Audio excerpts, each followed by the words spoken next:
បាទជំរាបសួរពុកម៉ែបងប្អូនទាំងអស់គ្នានេះជាប្រភេទរុក្ខជាតិមនដែលខ្ញុំបានទិញពូជពីគេយកមកដាំបាទហើយក្រោយមកខ្ញុំចង់បំបែកពូជវាអញ្ចឹងខ្ញុំក៏យកខ្នែងវាកាត់ផ្សំជាមួយនឹងប្រភេទមនឈ្មោលដែលវាអត់ចេញផ្លែ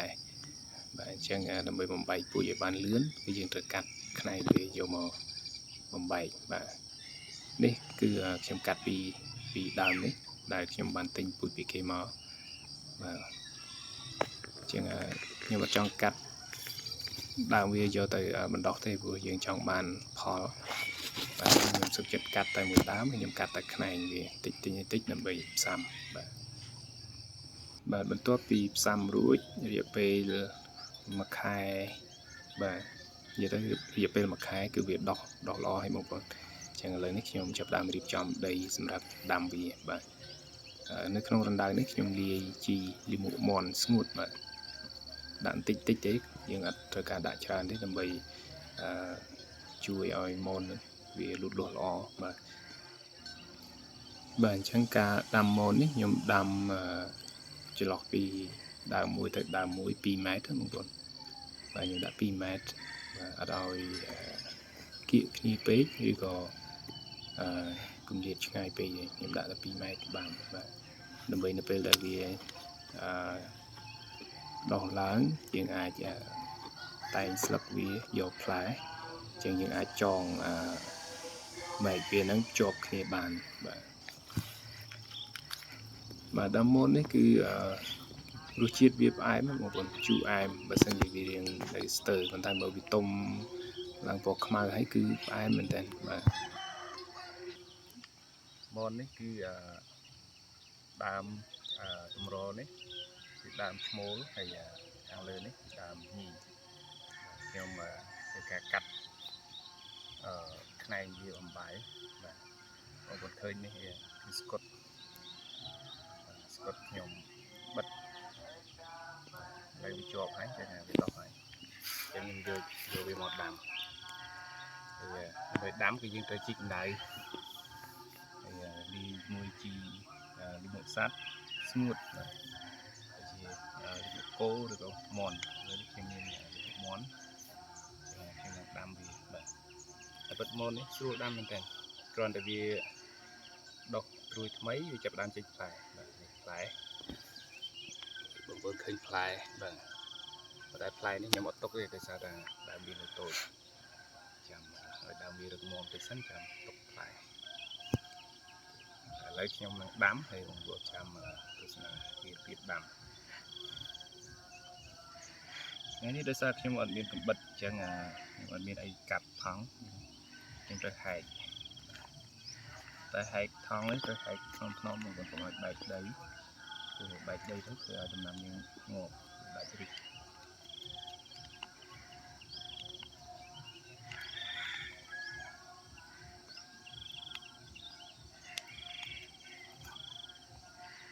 ដុះរឹសលឿនមែនតើបងប្អូនខ្ញុំបំបែកវាតែផ្សំវាតែរយៈពេល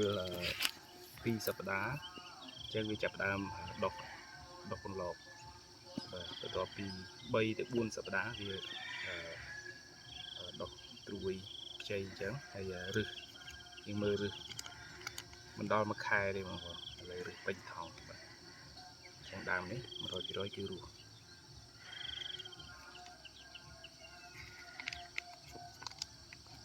សុទ្ធតែរឹសបាទហើយខាងក្រោមនេះក៏កាត់មែកមិនដុះដូចគ្នាអត់មានបដោះគ្រាប់ទេព្រោះកាត់មែកវាដតចូលក្នុងដីទៅឥឡូវដុះលឿនតែសុទ្ធតែរឹស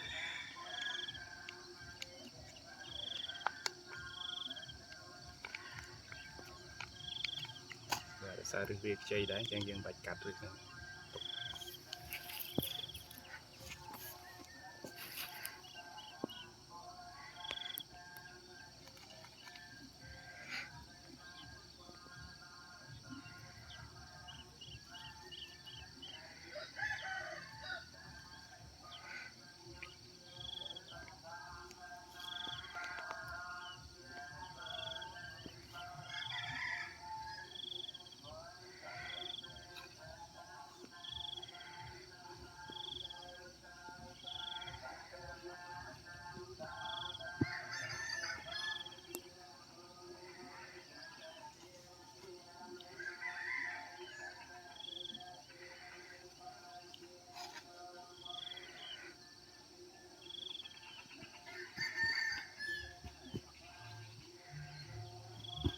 bà chẳng những đâm trắng rồi bị đâm hết những trời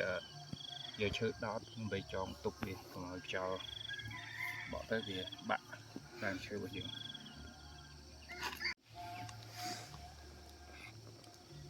bà là đấy cũng trong trong riêng đam đấy chẳng chỉ gọi còn đam đó là mỗi cột trong một số tục na đại phong bà trong thnom là khi còn hai thong phong ấy phong là chập nào lúc đây vậy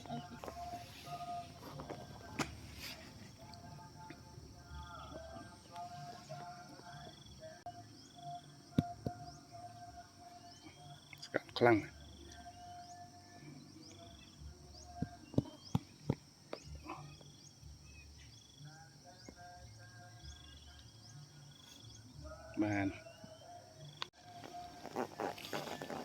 bà làនេះក៏ចាប់ដើមហែកថងដើម្បីដាំមួយដើមទៀត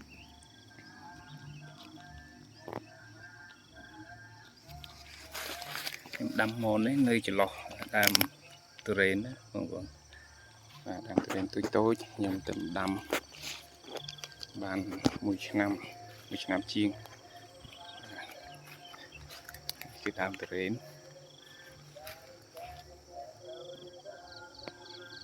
សូវល្អទេបងប្អូនដោយសារយើងអត់សូវចេះចេះទេសវាចឹងនៅចន្លោះដើមទុរេនខ្ញុំដាំមនបាទតនទុរេនយើងនៅតូចផងហើយរុក្ខជាតិមនហ្នឹងវាត្រូវការពន្លឺថ្ងៃបើសិនយើងដាំនៅក្រោមលប់ខ្លាំងវាអត់ផ្លែទេបងប្អូន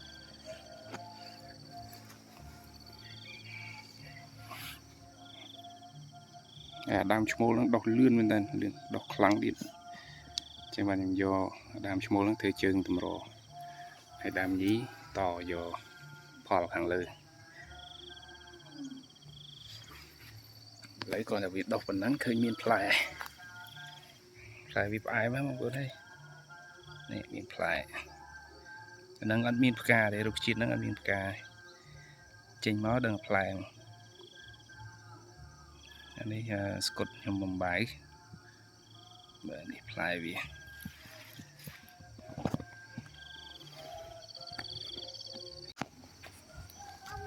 បាទអញ្ចឹងឥឡូវនេះយើងបានដាំវារួចរាល់ហើយបាទអូយតទៅពីយើងដាំរួចរាល់ហើយយើងឆាយមុខកម្ដៅតិចទៅកុំឲ្យទឹកភ្លៀងវាហូរច្រោះដីបាទតែប៉ុណ្ណឹងរួចរាល់ហើយបងប្អូនចាំតែដោតឈើចងកុំឲ្យខ្យល់បោកវាខ្លាចបាក់មែកតូចបោះមនយើង